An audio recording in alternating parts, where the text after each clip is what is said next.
go. Welcome to Ted's Video Corner. Tonight I am going to do a countdown of the top 40 progressive rock CDs, LPs, whatever you want to call it. And I'm not going to duplicate. So you're not going to have a bunch by any one group, although a solo member, I do use those separate. And I'm going to do top 40 just like Casey Kasem. I've got to be quick because I can't spend much time on each one. If they're oddball, then I may spend a little time, but if they're well known, I'll just list it and continue on. But I'm going to point out first of groups I've considered but didn't include. Ambrosia, I would love to have included them because they've done a lot of good stuff. Unfortunately, they've done more bad than good. And they have not done anything consistently good.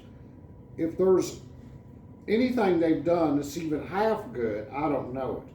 But I have their hits collection, which is good. It should, but I'm not going to include greatest hits. Ambrosia, sorry. Gentle Giant, I could never warm up to them. I know they're loved by progressive rock fans. Could never warm up to them. But also, I am a rocker, basically. So that may be the difficulty with that. Supertramp, no, they may have done some iffy stuff, but I'm not a fan as such. Kraftwerk, yeah, they're influential, but their music is all very electronic and very empty. That one great song, Autobahn, although it's only great when it's about 4 minutes, the 20-minute piece is dreary. Nectar, the same way. They've done a few good things, but not that much. Todd Rundgren's Utopia. When they were progressive, tedious, difficult to listen to, excessive song length. It's like a laundry list of everything bad about progressive rock. However, when they did Oops Wrong Planet, good all the way through, but that has nothing to do with progressive rock.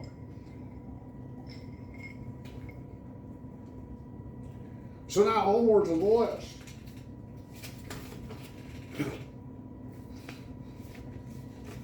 Now, even though this is 40, you have to remember this is the 40 best in my opinion.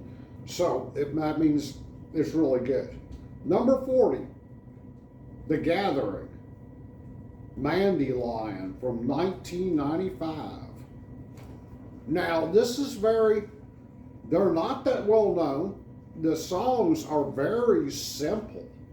It's like these are simplistic songs, but they have these weird female vocals, and it's like it's drifts in and out of things. It's relatively heavy. It's rocking. It's something you should check out. It's one of those, it's difficult to describe, but it's not complex in the way that most progressive rock is. Number 39, somebody needs no introduction, Yngwie Malmsteen, Rising Force from 1984. So you've got guitar shred, classical influence, and hard rock all combined. Number 38, Robert Fripp, needs no introduction, Exposure from 1979 as the leader of King Crimson. We'll get to more of them later. Number 37, the Dixie Dregs, What If from 1978. They're an odd one. The name is not indicative of what they do. Steve Morse and a lot of great musicians in that. It's really a big mix of weird styles, and that's their best. Number 36, Chicago 3 from 1971. I know, what does Chicago have to do with progressive rock? But if you can take and mesh car horns, jackhammers, and end it with flushing a toilet all in the same song, well, there's something to be said about that. Number 35, Chris Squire, bass player from Yes. Fish Out of Water from 1975. When Yes all did solo projects, that's the best of the bunch. And yes, of course, we'll run into them again. Yes, we will.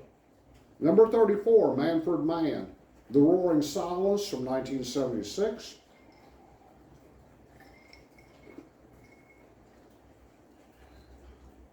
Certainly Not Obscure is the #1 radio hit on it.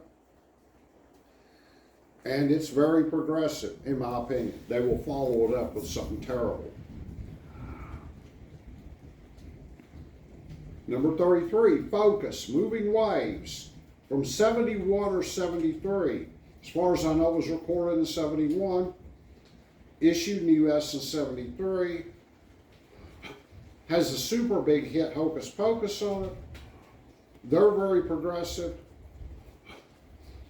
Hocus Pocus, you've got to hear that. That's totally out there. We would follow it up with a double LP that was terrible. Number 32, John Luke Ponty, Enigmatic Ocean from 1977. I know he's supposed to be jazz, but this is more progressive rock than jazz with Alan Holdsworth on guitar. Number 31, The Electric Light Orchestra, Phase of Music from 1975. Difficult to choose here which one to include, but the lead-off track, Fire on High, that has about everything going for it, even backwards masking. So that gives it the spot for me. Number 30, The Sweet, Level-Headed from 1978. It's hard to believe they do a progressive piece, but generally they can hit the nail on the head, but this is good all the way through. Number 29, Crack the Sky, Safety in Numbers from 1977. I love the line from that song. There's safety in numbers because numbers don't lie. Number 28, Crimson Glory, Astronomica from 1999. Their fans don't care for this one. A heavy metal group, so to speak, with their first two, then Weird or Strange and Beautiful, and finally this one. It is hard rocking. Really exceptionally good, but you need to like hard rock if you want to check that out. Number 27, Alice Cooper, Welcome to My Nightmare from 1975. And I know, what does Alice Cooper have to do with progressive rock? Well,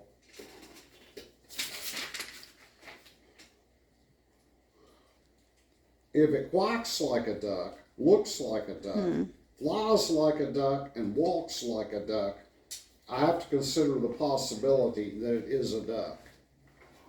It's only, I just wonder why he went into the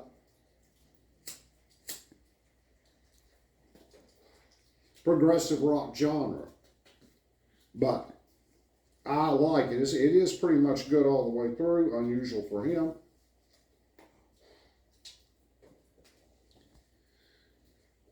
Number 26, UK, Danger Money from 1979. UK, not the University of Kentucky, but UK, United Kingdom. They only did two. This is their second. Terry Bozzio on drums, John Wetton from King Crimson doing the vocals and the bass, of course. Of course, King Crimson, we'll hear from them later. And Eddie Jobson doing keyboards and violin. They make it work. Number 25, Rush, 2112 from 1976. They need no introduction. Number 24, Roger Glover, Elements from 1978. The bass player for Deep Purple,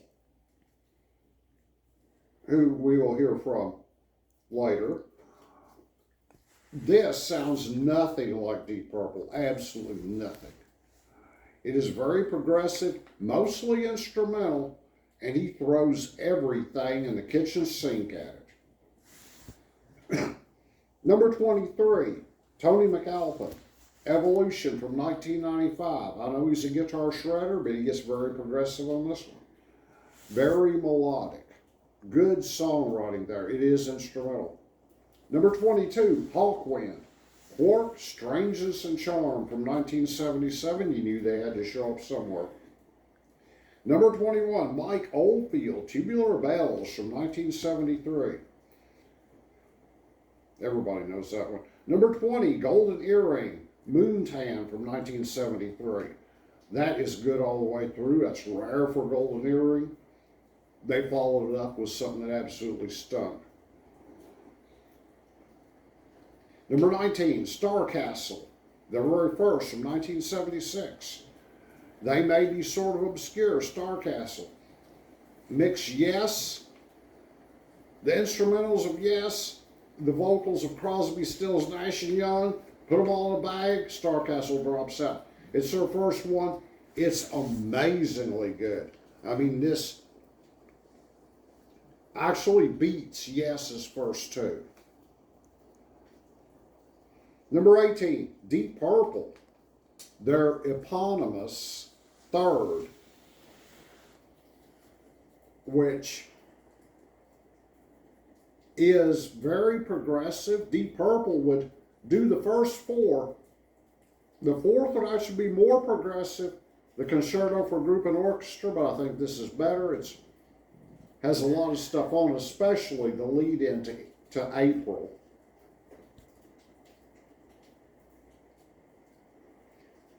Did I say it's from 1969? Yeah, they're ahead of their time here. But after that Concerto for Group and Orchestra, they would abandon progressive rock and never return to it. Number 17, Savatage, Poets and Madmen from 2001. Savatage, generally, hard rock group, hard rock, bordering on metal. And they went through a string of concept pieces that drug them down, but this is their last one. They're hitting on all cylinders on this. It is heavy, so if you check it out, be prepared for some hard rocking. Number 16, Pink Floyd, needs no introduction. Animals, 1977. Number 15, The Moody Blues, Long Distance Voyager from 1981. They're mainly a hits group, but this is one where it's good all the way through. Rare for them, lots of good stuff, but this would be their most consistent effort. Number 14, Black Sabbath, Never Say Die from 1978. Hated by a lot of the fans because it does get very progressive, the last one with Ozzy. Number 13, Ronnie Montrose, Open Fire from 1978. Ronnie Montrose, the group Montrose, did 4 prior to this one, and with diminishing results. So this one just under his own name, all instrumental, very progressive.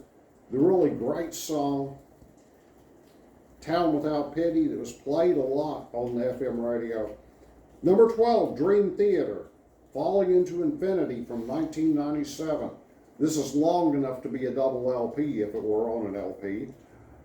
This is for Dream Theater. There's no concept here. They just play, and their music skills is undeniable.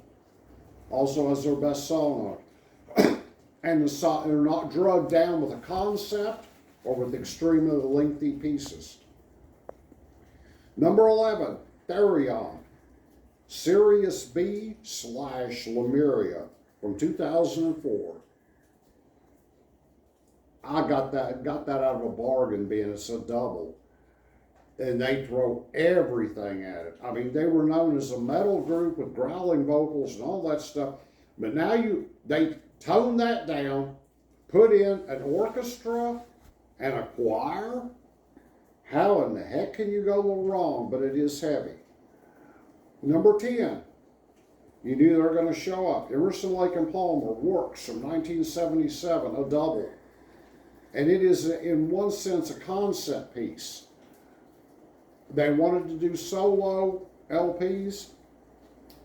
As far as I know, their management and Warner Brothers didn't go for that. So you've got side one, on the LP, side one, Keith Emerson doing a big piano concert. I mean, I like it. I think it's good. No, side two was Greg Lake doing his songs backed up with an orchestra, an angry orchestra. Then Carl Palmer on his doing some weird instrumental. It's really good. Then they finally come together and do two lengthy pieces on the last side. It's a double. It's their best, in my opinion. They've also followed it up with something that stinks. Number 9, The Grateful Dead, Terrapin Station from 1977. You have to hear it to believe it. Number 8, Rick Wakeman from Yes, Criminal Record from 1977. I think that's his best piece. Of course, it's almost all instrumental, outside of a little bit of spoken comedy in there mixed in. Number 7, Styx, Equinox from 1975.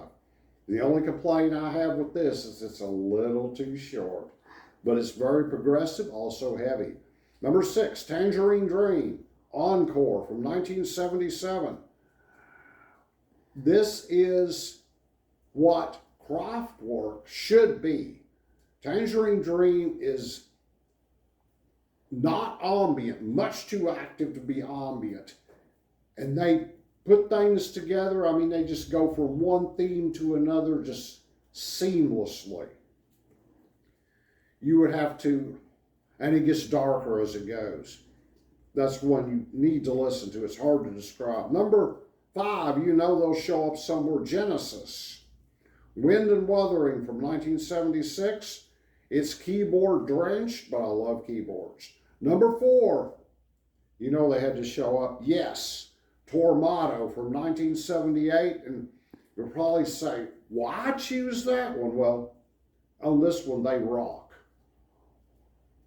It's on an LP, 8 songs. That's unusual for Yes. When at one time they put out a double and had only 4 songs on it. But they rock on this one. And that's my choice. I'm sorry. I know it's not held in high regard from the fans, but onward. Number 3, King Crimson, Red from 1974. I got that out of a bargain bin when I was a kid. And it is just,